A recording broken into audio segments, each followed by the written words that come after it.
साहब ही वठो दिलबर दूध पती चांहि।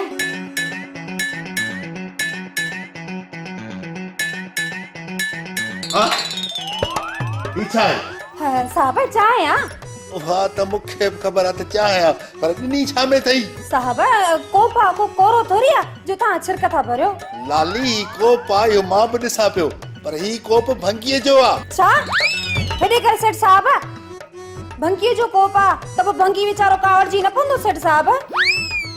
साहब मां तव्हांखे चांहि ॿिए कोप में आणे थी ॾियां, उहो कोप शकूर बाले जो आहे।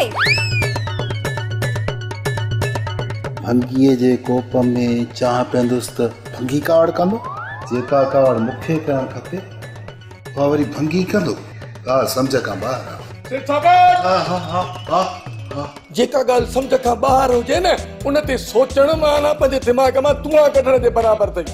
तव्हां जेको मूंखे ॿुधायो त जंहिं मसइले तव्हांखे मुंझायो आहे न त मां उन मसइले जी मिख कढी तव्हांजे साम्हूं थो रखां, छो त लालू लोंदड़ियुनि सां सोचींदो आहे, दिमाग़ सां न साहब।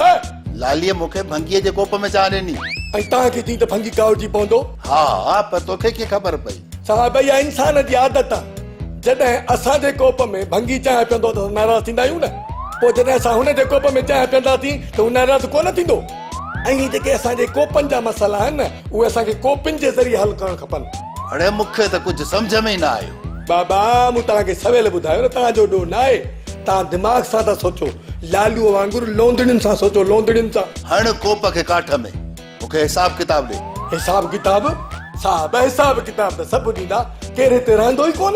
अड़े हिसाब किताब सभु छो ॾींदा?